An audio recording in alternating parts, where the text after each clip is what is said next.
함께 기도하겠습니다. 거룩하신 아버지 하나님, 화요조찬 네 번째 시간을 시작합니다. 종교개혁자들이 불렀던 주님을 향한 찬송들을 함께 부르며 생각하려고 합니다.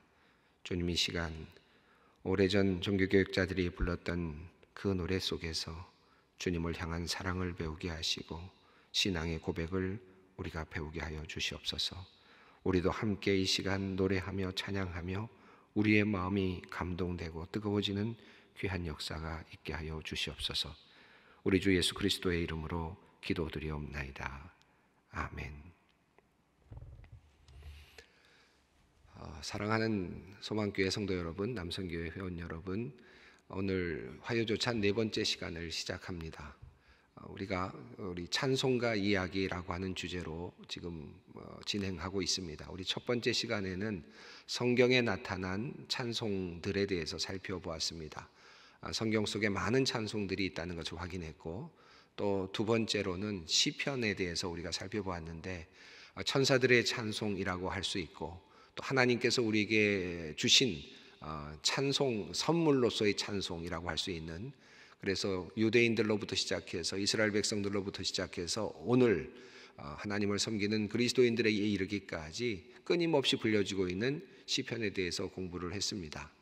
또 지난 시간에는 송영이라고 하는 특별한 그 노래 찬송에 대해서 배웠는데요.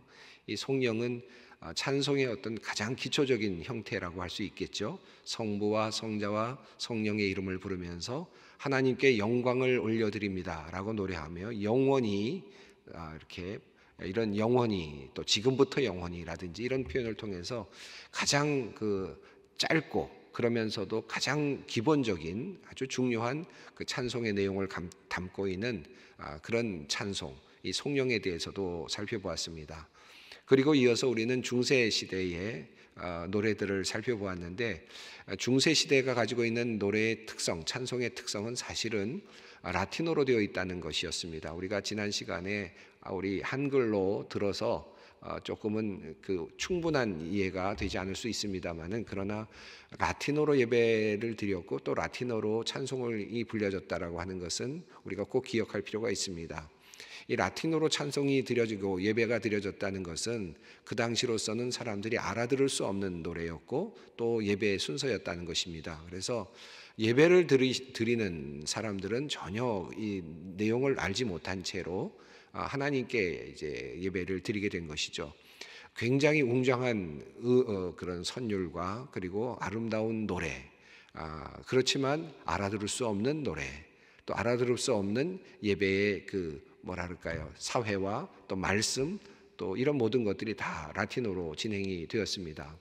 그래서 아름답고 웅장하고 마치 천상에 온 것 같은 느낌은 들지만 구체적으로는 그 예배자들은 알아들을 수 없는 예배가 중세시대의 예배였고 또한 찬송이었습니다. 그들이 그렇게 예배를 드리면서도 당연하게 예배를 드릴 수 있었던 것은, 사실은 가톨릭 교회는 라틴어로 예배를 실제로는 1963년, 65년까지 계속해서 라틴어 예배를 드렸습니다. 그러니까 62년부터 65년까지 제2바티칸 공의회라고 하는 종교회의가 가톨릭 교회에서 열렸는데, 그때 이제 모국어 각 나라의 말로 예배를 드릴 수 있도록 허용하게 되고요. 그 전까지는 가톨릭 교회는 어느 나라에서든지 라틴어로만 예배를 드렸습니다. 이렇게 라틴어 예배를 드리고 또 찬송을 라틴어로 드렸던 이유는, 우리의 노래를 받으시는 분은 하나님이시니까, 하나님은 다 알아들으신다. 그러니까 당연히 우리가 라틴어로, 또 이 라틴어가 그 당시로서는 마치 그 천국의 언어처럼 또 천상의 언어처럼 이렇게 여겨져서 그런 반드시 라틴어로 예배를 드려야 된다라고 하는 그런 의식이 당시에 있었기 때문에 라틴어로 예배를 드렸죠. 그러나 하나님께서는 받으시는지 모르지만, 그러나 예배를 드리는 사람들은 지금 그들이 어디에 있는지, 무엇을 이야기하고 있는지 몰랐던 예배가 중세시대의 예배였고 찬송이었습니다.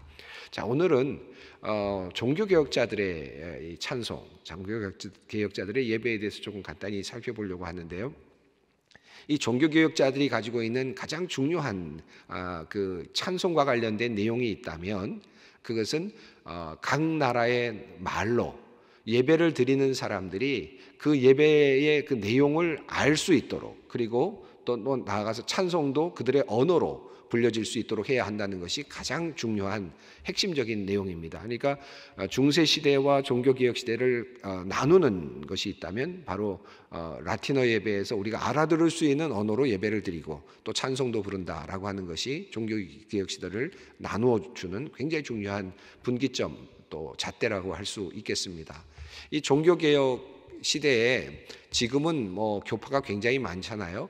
장로교도 있고 또 감리교도 있고 침례교도 있고 순복음교회도 있고 뭐 이런 여러 가지 교회들이 있는데 당시 그 종교개혁 당시에는 사실 크게 보면 종교개혁 이전에는 두 교회가 있었죠. 로마 교회라고 하는 로마 중심으로 되어 있는 서방 교회가 있고, 그리고 이제 컨스탄티노플이라든지 또 그 이스라엘이라든지 이런 지역을 중심으로 하는 안디옥이라든지 이런 중심으로 하는 이제 동방 교회가 있었습니다. 이 동방 지역에 있는 교회들이 이제 1057년에 나누어지면서 두 개의 큰 교단을 이루고 있었는데, 이 1517년에 루터가 종교개혁을 시작하면서 이제 로마 교회라고 하는 그 틀 안에서 이제 새로운 그 개혁의 교회들이 만들어지게 되지 않습니까?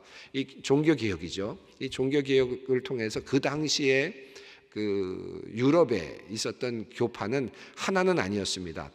단순하게 개혁교회로 만들어진 것이 아니라, 물론 카톨릭 교회에서는 이런 교회를 프로테스탄트, 그래서 저항하는 사람들이라고 하는 의미로 프로테스탄트라는 이름을 붙였는데, 이 프로테스탄트 교회라고 하는 것은 당시로서는 한 교회는 아니었죠. 크게 보면 네 가지로 나눌 수 있는데, 당시 종교개혁 시대에는 첫 번째는 가장 온건하고 카톨릭 교회와 그냥 같이 가려고 했는데 정치적인 문제로 좀 갈려지면서 약간의 그 수정이 있었던, 교리적인 수정이 있었던 영국 교회죠. 영국 성공회입니다. 이 왕의 결혼 문제 때문에 조금 카톨릭 교회와 마찰이 일어나면서 개혁이 일어났는데, 실제적으로는 신학적인 문제도 다뤄지긴 했지만 실제적으로 그렇게 많이 다뤄지지 않은, 그래서 거의 카톨릭과 유사해 보이는 개혁교회, 프로테스탄트 교회가 영국 성공회이죠. 또 여러분 잘 아시는 것처럼 종교개혁자 루터가 종교개혁을 했는데, 이 종교개혁이 바로 또 루터 중심으로, 독일을 중심으로 하는 그 루터파 교회가 또 있었습니다. 또 하나 교회가 있었다면 이 스빙글리와 또 깔뱅으로 이어지는 교회인데, 개혁파 교회라고 할 수 있겠는데, 사실은 개혁으로 본다면 상당히 그 뭐라 그럴까요? 조금 더 강력한, 조금 더 급격한 그 개혁을 요구하는 그런 흐름이었습니다. 루터가 종교개혁을 단행은 했지만, 루터는 사실 자기 자신의 마음속에는 자기 자신이 그 사제였기 때문에 자기 자신이 끝까지 카톨릭 교회 안에 있다고 생각을 했고, 가톨릭 교회를 개혁한다는 생각을 하면서 종교개혁을 사실 시작하거든요. 그런데 결과적으로는 이제 교단이 나눠지는 그런 결과가 됐습니다만은, 그러나 깔뱅과 같은 사람은 아예 처음부터 사제가 아니었습니다. 그러니까 법학자였고, 그러면서 완전히 평신도와 같은 사람들이 다시 교회를 이끌면서 보다 더 급진적인 그런 교회를 이끌어 왔죠. 이것이 개혁파 교회인데, 사실 우리가 지금 몸담고 있는 장로교회의 전신과도 같은 그런 하나의 몸체와 그 원류와 같은 그런 교단이라고 할 수 있습니다. 이보다 좀 더 이제 과격하게 나간 교회가 제세례파 교회인데, 그것은 아예 예전 자체를 무시하고 또 예전 자체를 거부하고 또 유아 세례도 거부하는, 그래서 정신적인 면, 영적인 면에 더 치중하는 그런 이제 교회가 제세례파 교회라고 할 수 있습니다. 나중에 뭐 침례교라든지 또는 뭐 여러 오순절 교회 계통이라든지 이런 교회들의 어떤 원류가 된다고 볼 수 있는 제세례파 교회가 있습니다. 당시에는 이렇게 네 교회가 자리 잡고 있었습니다. 자, 오늘 제가 장황한 설명을 드렸는데, 그런 그 흐름을 이해하는 선에서 우리가 종교개혁자들은 어떤 노래를 불렀을까, 또 어떻게 우리가 그들의 그 당시에 뭐랄까 영성이라 그럴까요? 그들의 마음에 담겨져 있는 노래를 우리가 느낄 수 있을까? 이제 그런 관점에서 오늘 함께 이야기를 나누고 함께 노래도 함께 하려고 합니다. 우선 개혁파 교회와 관련되어 있는 사람이 있는데 그분 중에 한 사람이 츠빙글리입니다. 이 츠빙글리는 사실 굉장히 개혁적인 루터보다 훨씬 더 개혁적인 그런 입장을 가지고 있었기 때문에 상당히 그 진보적인 입장이었죠. 개혁으로 본다면 진보적이었고 츠빙글리 옆에 실제적으로는 제세례파들이 함께 있을 정도로 상당히 이제 그 개혁적인 입장이었습니다. 나중에 츠빙글리가 제세례파들을 이제 그 내보내면서 결별하면서 이제 개혁파의 핵심적인 사람이 되었습니다. 이 츠빙글리는 우리가 찬송을 살펴보는 중인데 츠빙글리의 입장은 음악을 사용하지 않는 것이었습니다. 특별히 노래에서 악기의 사용을 거부했습니다. 참 재미있잖아요. 근데 이 종교개혁자들이 갖고 있는 특징 중에 깔뱅도 마찬가지인데요. 이 급격한 종교개혁의 입장에서는 이 음악의 사용, 그다음에 오르간의 사용, 악기의 사용, 또 노래의 경우에도 사성부라든지 화음을 넣는 이런 방식이 아니라 단성으로 부르는 것을 선호했습니다. 이유는 츠빙글리도 그렇고 깔뱅도 마찬가지인데 노래의 가사에 전념해서 그 가사가 말하고 있는 내용을 진심으로 마음에 담아서 우리가 노래를 불러야 되는데 만약에 노래가 화려하거나 또는 화성이 있거나 하면 그 노래가 가사를 제대로 이해할 수 없을 것이라고 하는 그런 이제 생각 때문이었습니다. 그래서 과거의 중세 노래가 그 라틴어로 되어 있고 아주 웅장한 노래였다면 이 개혁파 노래는 노래가 단순하고 그리고 또 화음도 없고 그리고 반주도 없고 악기 사용도 없는 그런 이제 노래였습니다.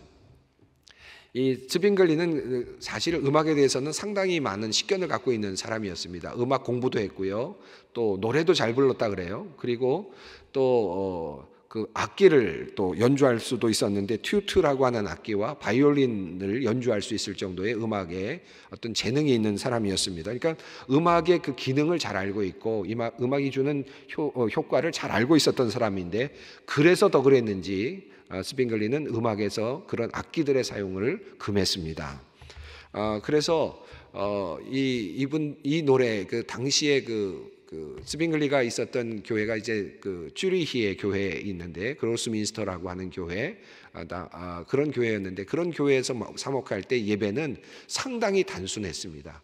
그로스민스터의 그 예배당에 오르간이 있었지만 오르간은 사용되지 않았고요. 아주 단편적인 노래로 그렇게 불려졌습니다. 그런데 오늘 우리가 츠빙글리의 노래 하나를 좀 특별히 찾아보았는데 이 노래가 예배당에서 불려졌을지 또 찬송가로 예배 중에 불려졌을지는 분명하지 않습니다만은 츠빙글리가 나름의 그 글을 쓰고 그리고 시를 썼던 것이 있어요. 근데 그 노래이기도 하고 또 기도문과 같은 노래인데 그 노래가 바로 페스트의 노래입니다. 이 노래는 페스트라고 하는 그 질병이 이제 그 한참 그 종교개혁 시대 그 이전 그 어간에부터 시작해서 종교개혁 시대에 이렇게 통과를 했는데 그 역병이 통과하던 시기에 종교개혁이 일어났는데요. 이 츠빙글리가 이 역병에 걸렸습니다. 그래서 페스트에 걸려서 죽을 뻔하거든요. 이 죽을 뻔하는 상태에서 주님께 자기 자신의 모든 것을 내어놓으면서 이제 죽었구나 생각을 하면서 기도문을 썼던 것이 있어요. 그 기도문이 이제 그 페스트 리트라고 하는 이제 그런 그 제목으로 불려졌는데 여기에 이제 곡조가 붙어지면서 이제 노래로 만들어진 것이 있습니다.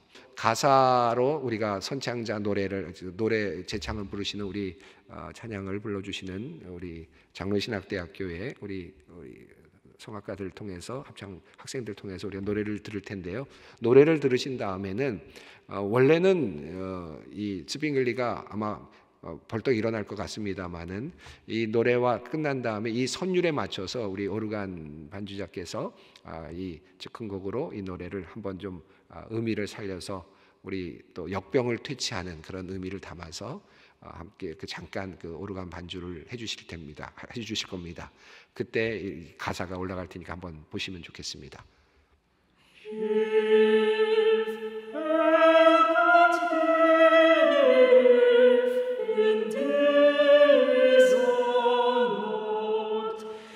Ich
이 시는 우리 장로의 신학대학교 교수님이시고 저희 교회 협동 목사님이신 박경수 교수님께서 이 시를 번역을 해주셨습니다.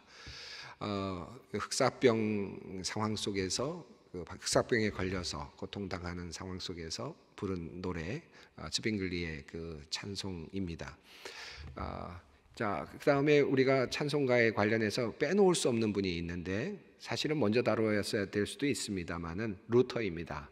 이 루터는 찬송을 상당히 적극적으로 사용한 사람입니다. 특별히 음악을 적극적으로 활용하려고 했던 그런 분이세요. 그래서 과거의 그 중세 시대의 노래, 이 중세 시대의 노래가 알아들을 수 없는 노래였다면 알아들을 수 있는 말로 어떻게 해서든지 노래를 통해서, 음악을 통해서 교리를 전달하고 또 사람들을 교육하고 또 종교 교육을 수행하고 사람들을 힘을 북돋워 주려고 하는 이 모든 목적들을 함께 넣어서 음악을 활용했던 그런 분입니다. 그래서 아주 적극적으로 했고요. 실제로는 자기 자신이 작곡도 했고 작사도 했고 그런 분입니다. 내주는 강한 성이요라고 하는 이 노래는 본인 스스로가 작곡했다고 알려져 있고요. 물론 나중에 이 곡을 후에 우리 루터를 아주 잘 따르고 추종했던 후에도 계속해서 그의 어떤 그늘 아래서 음악 활동을 했던 바하가 이 곡을 이제 다시 바꾸어서 조금 편곡을 했습니다. 우리가 불려지는 노래는 이제 그런 노래인데 그 전에 있는 곡은 이제 루터가 지었다고 하죠. 자, 그만큼 루터는 굉장히 아주 그 음악을 가지고 활용하려고 했던 그런 분입니다. 루터가 음악에 대해서 이런 이야기를 했는데 제가 한번 몇 가지를 읽어 드리도록 하겠습니다. 나는 음악을 사랑합니다. 음악은 하나님이 주신 순전한 선물이자 은혜입니다. 음악은 마음을 즐겁게 합니다. 음악은 마귀를 물리칩니다. 음악은 순수한 기쁨을 제공합니다. 음악을 통해 분노와 욕심과 교만이 사라집니다. 나는 음악을 신학 다음으로 중요한 첫 번째 위치에 둡니다. 이는 자신이 말하고자 했던 모든 것을 절과 노래로 표현했던 다윗과 모든 선지자들의 경우를 보더라도 분명합니다. 음악은 평화의 시간을 지배합니다. 따라서 음악은 계속 존재할 것이며 아마도 예술은 우리 시대 이후에 더 나은 대우를 받게 될 것입니다. 루터는 음악을 아주 적극적으로 활용을 했고요. 당시의 유행가 곡조에도 붙여서 교리를 넣어서 설명해서 또 부르게 하기도 할 정도로, 그러니까 어찌 보면 오늘날 복음성가의 창시자라고도 할 수 있겠고 또 뭐 유행가의 창시자라고도 할 수 있을 만큼 굉장한 그 음악의 어떤 음악의 장르를 상당히 넓혀놓은 그런 분이라고 할 수 있겠습니다. 이분이 부른 노래 또 많은 노래들이 있는데, 그리고 나중에 이분은 루터는 시편송뿐만 아니라 이렇게 다양한 노래들을 만들고 그 노래를 통해서 교리도 만들어서 전하고 할 정도로 굉장히 뭐랄까요, 적극적으로 음악을 활용했던 분이고, 앞서 말씀드렸습니다만은 이후에 이제 이후에 이제 한참 후지만 음악가 우리 바하가 이제 태어난 후에는 루터 교회 안에서 바하가 이제 교회 음악을 계속 발전시키면서 많은 음악들을 만들어내기도 했죠. 그래서 루터 교회와 또 바하의 음악, 이것은 뗄래야 뗄 수 없는 그런 상태가 됐고 또 다양한 음악들이 이제 존재하게 되었습니다. 오늘은 루터의 그 찬송 중에서 여러분 잘 아시는 내주는 강한 성이요, Ein feste Bruch ist unser Gott 이라고 하는 이 찬송가인데, 내주는 강한 성이요라고 하는 이 노래를 처음 부분은 우리가 루터가 만들었던 원래 곡으로 한번 들어보겠습니다. 선창자의 노래로 한번 들어보시고 연주를 들으신 다음에 우리 찬송가에 실린 대로 그 느낌을 살리면서 우리 찬송가 곡조대로 함께 불러보았으면 좋겠습니다.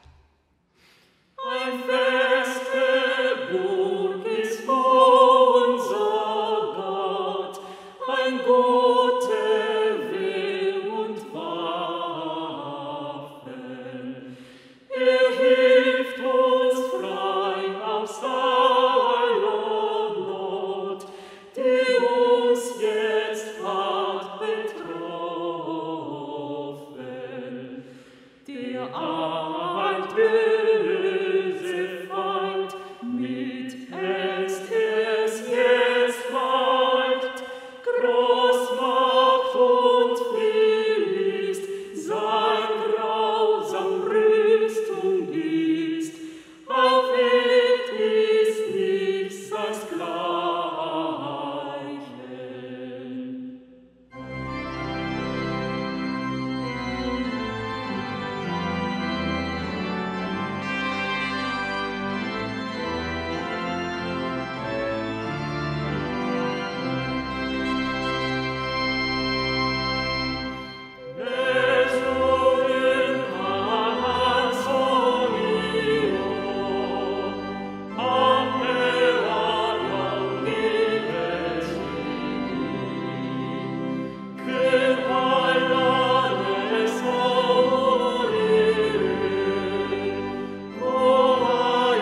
예, 여러분 이 노래는 우리가 늘 부르는 노래인데 우리 3.1 운동 때도 이 노래를 불렀고요. 우리나라 우리 선조들이 또 6.25 때도 이 노래를 부를 정도로 이 노래는 우리에게 어떤 힘과 어떤 자신감을 주는 또 뭔가 영적인 전투력을 강하게 느끼게 해주는 그런 찬송이죠. 이 노래는 이렇게 1절, 2절, 3절이 이렇게 스토리로 계속 이어지고 있죠. 그래서 이 찬송들은 하나의 전체적으로 이 내용을 이렇게 같이 따라 나가야만 이 노래를 온전하게 부를 수 있는 그런 형태로 되어 있습니다. 언젠가 우리 교회 어느 목사님께서 이 예배를 이제 드리다가 예배 끝날 시간이 다 됐는데 시간이 없어서 찬송을 부르면서 585장 1절 부르고 마치겠습니다 하고 노래를 불렀는데 찬송을 부르다 보니까 마지막이 어떻게 됐느냐 하면 옛 원수 마귀는 이때도 힘을 써 모략과 권세로 무기를 삼으니 천하에 누가 당하랴 그리고 아멘 하고 끝났다는 거예요. 그래서 이야기가 갑자기 우리가 천하에 누가 당하랴 이렇게 한탄으로 끝나버렸다는 그런 우스갯소리가 있습니다만은 이 찬송은 이렇게 처음부터 끝까지 가야 모든 스토리가 완성되는 형태를 가지고 있죠. 자, 시간이 많이 가고 있는데요. 마음은 제가 급합니다. 조금 더 살펴보려고 하는데 우리 시편송을 중심으로 불렀던 깔뱅을 살펴보지 않을 수가 없는데 지난번 시편송 자체에 대해서는 공부했으니까 더는 설명드리지 않겠습니다. 다만 깔뱅은 이 시편을 중심으로 노래를 불러야 하고 반드시 시편 중심으로 노래를 부르면서 단성률로 노래를 불러야 한다. 그래서 가사가 잘 들어올 수 있는 선율을 가지고 노래를 불러야 한다. 그래서 운율 시편이라고 하는 것을 이제 부르게 됩니다. 많은 음악가들이 이제 함께 돕게 되었는데요. 이 운율 시편은 특징은 특히 제네바 시편가 같은 경우가 그런데 대표적인데 처음 시작할 때는 이제 처음 시작할 때는 2분음으로 시작을 해서 조금 길게 시작을 하고 마지막도 2분음으로 길게 해서 처음과 마지막은 긴 음으로 시작이 되고 가운데는 조금 더 짧은 음악으로 또 그래서 이렇게 중간음은 4분음표로 이렇게 되어서 이렇게 그런 특징을 가지고 있는 그런 시편송이죠. 그래서 또 음의 어떤 도수도 이렇게 많지 않습니다. 그래서 음의 높낮이도 크지 않아서 계속 부르다 보면 아주 그냥 단순하게 가사에 집중하게 되는 그런 특징을 가지고 있습니다. 그래서 가사에 집중할 수 있도록 만들어주는 그런 것이 운율 시편송이라고 할 수 있습니다. 찬송가에 보면 만복의 근원 하나님이라고 하는 찬송이 있는데 그 찬송가 음악을 하시는 분들은 아시겠습니다만은 거기 이제 곡조가 있는데 Old 100라고 하는 그런 이제 곡조가 들어 있어요. 이게 무슨 말이냐면 옛날 100번째 그 곡이다라는 뜻인데 원래 이 만복의 근원 하나님이라고 하는 이 곡조는 원래 제네바 시편송에서는 134편에 붙여졌던 곡입니다. 근데 나중에 영국으로 넘어와서 영국 시편송이 만들어질 때에는 이것이 시편 100편에 붙여지면서 이제 그 노래가 불려져서 영국에서부터 내려온 그 전통에 따라서 또 Old 100라고 하는 이름이 이제 붙어졌어요. 그만큼 시편송의 그 노래들이 다 그 나름의 그 곡조들이 있었고 그 곡조에 따라서 불려지는 그런 노래들이었습니다. 지금과는 많이 다른 노래이고 또 워낙 음이 가지고 있는 음악이 가지고 있는 어떤 화려함을 다 빼고 가사에 집중하도록 하는 것이었기 때문에 노래가 아주 단순합니다. 한번 그 느낌을 좀 들어보면 좋겠는데 만복의 근원 하나님 우리가 부르는 노래와는 좀 다른 그 당시의 그 곡으로 한번 들어보도록 하겠습니다. 지난번 2주차 때 우리가 교송 함께 선창자가 부르고 따라 부르는 방식으로 우리가 찬송을 불러봤는데 같은 방식으로 오늘 한번 시편 100편을 우리가 한번 불러보도록 하겠습니다. 섬김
예, 우리 느낌이 좀 다르죠. 그러나 뭔가 경건하게 그 가사로 집중하게 하는 그런 아주 특별한 그런 뭐랄까요? 느낌이 있지 않습니까? 옛날 1500년 당시 우리 선배들이 불렀던 찬송들 또 그 느낌을 우리가 함께 살펴보았습니다. 시간이 없어서 오늘 여기까지 해야 될 것 같고요. 우리가 제가 기도하고 마친 후에 한 곡을 더 이어서 붙여서 한번 들어보셨으면 좋겠습니다. 우리 찬송가에 있는 노래입니다. 548장인데 이 찬송가는 여러분 찬송가를 보시면 장 깔뱅이 작곡했다, 작사했다라는 것을 알 수 있습니다. 그래서 깔뱅이 작사한 내용인데 그 당시 자신의 그 신앙이 들어있는 고백인데 스트라스부르크로 이렇게 옮겨와서 스트라스부르크에 있는 그 교회 교인들이 부르는 찬송에 감동받으면서 자기 자신이 썼다고 하는 그 시입니다. 그 시가 이제 계속해서 흘러내려오다가 필립 샤프라고 하는 분에 의해서 그것이 다시 세상에 알려지면서 노래가 만들어지고 그 노래가 지금 우리 찬송가에 실려 있습니다. 끝난 다음에 기도가 끝난 다음에 우리 여러분 이어지는 그 노래는 함께 또 들으시고 찬송을 함께 불러보시면 좋겠습니다. 오늘 여기까지 하도록 하겠습니다. 함께 기도하겠습니다. 거룩하신 아버지 하나님 감사합니다. 하나님은 영원하신 분이십니다. 오늘 우리가 부르는 찬송 속에도 계시고 과거 1500년도 당시에 종교개혁자들의 마음속에서도 계셨고 그들의 찬송 속에서도 계셨음을 우리가 배웁니다. 하나님 영원히 찬양을 받으시기에 합당하신 주님, 우리의 찬양을 받으시옵고 또 우리가 찬양할 때 우리의 마음이 뜨거워지게 하시고 우리가 기쁨으로 충만케 하여 주시옵소서. 저희들의 삶이 온전히 주님께 올려드리는 찬양의 삶이 또한 되게 하여 주시옵소서. 우리 주 예수 그리스도의 이름으로 기도드리옵나이다. 아멘. 지금은 우리 주 예수 그리스도의 은혜와 하나님의 그 크신 사랑하심과 성령님의 교통하심이 오고 오는 세대 속에서 진심으로 기쁨으로 주님만을 찬양하기를 원하고 다짐하는 우리 소망의 모든 성도들 위해 남선교회 회원들 위해 지금부터 영원히 함께 하시기를 간절히 축원하옵나이다. 아멘.